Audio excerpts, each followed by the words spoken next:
ఇలా కాంగ్రెస్ పార్టీని నేను నాశనం చేసిన అనే ఒక పదం ఆ సత్యనారాయణ రెడ్డి అనేట ఆయన వాడాడు. నేను ఏ రకంగా నాశనం, నేను ఏమన్నా టీఆర్ఎస్ లోకి పోయి వచ్చినా అంటే కొంచెం గట్టిగానైతే లొల్లి చేసిన.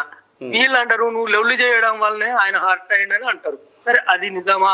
ఎందుకంటే నా యొక్క ఈ ఆత్మాభిమానం మీద దెబ్బ తగిలింది కాబట్టి నేను లొల్లి చేసిన. వాస్తవం, నేను అడిగిన, గట్టిగా అడిగిన, అడగలేదని నేను అంటలేను. ఎందుకంటే నేను పార్టీకి అంత లాయలిస్ట్ గా పనిచేసిన కాబట్టి నేను అడిగిన. కాకపోతే ప్రజల మద్దతు కూడా నాకే ఉంది అనేది ఆయన విత్డ్రా చేసుకోవడం వల్లనే అది నిరూపమైనట్టు కదా. రామ్ గోపాల్ రెడ్డి ఉంటే నేను గొలవా అని ఒప్పుకున్నట్టే కదా. వాళ్ళు ఆల్రెడీ టికెట్ డిక్లేర్ అయిన తర్వాత కూడా విత్డ్రా చేసుకున్నాడంటే అవును, వాస్తవంగా వాళ్ళంతా ఆర్థికంగా నేను లేననేది జనానికి ఎరక. అవును, వాళ్ళంతా ఆర్థికంగా రామ్ గోపాల్ రెడ్డి లేడు కానీ జనానికి న్యాయం చేయగలుగుతాడు అనేది కూడా వాళ్ళకు తెలుసు. అవును, అందుకనే న్యాయం పడి జనం ఉన్నారు. అవును.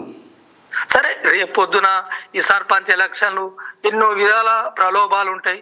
సరే అయ్యి తట్టుకొని వాళ్ళ ఆర్థిక పరిస్థితిని తట్టుకొని కూడా నా ఎంబడి ఎన్ని విధాల బెదిరించినా నా ఎంబడి అయితే జనం ఉన్నారు. నేను గెలుస్తానన్న ఆశ నాకు ఉంది.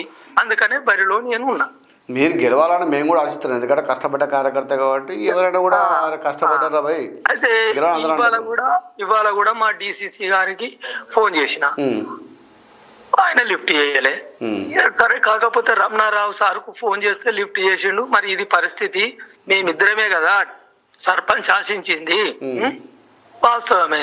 ఇప్పుడు నీ బాధ ఏంది? మరి ఆయన విత్డ్రా అయ్యిండు, మరి నేనేమన్నా ఫోటో అది పెట్టుకోవచ్చా సార్ను? ఏదో మరి ఈ స్టేట్మెంట్ వచ్చా, ఆయన పోయినప్పుడు నువ్వే కదా పెట్టుకో అని అన్నాడు.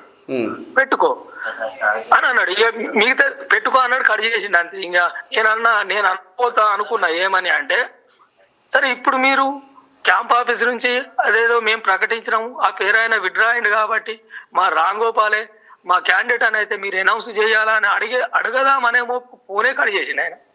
పెట్టుకోమన్నాడు అంతే, పెట్టుకోండి. రైట్ అయినా ఇప్పుడు వస్తాయి కానీ ఇప్పుడు సరే టికెట్ ఇచ్చిన లేక వివేక్ సార్ కోసం కష్టపడలే కదా, అనేక మంది కార్యకర్తలు కూడా కష్టపడ్డారు కదా. కష్టపడ్డారు, మరి అనేక మంది కూడా ఆయన ఫోటో పెట్టుకోవడానికి అర్హులే కదా.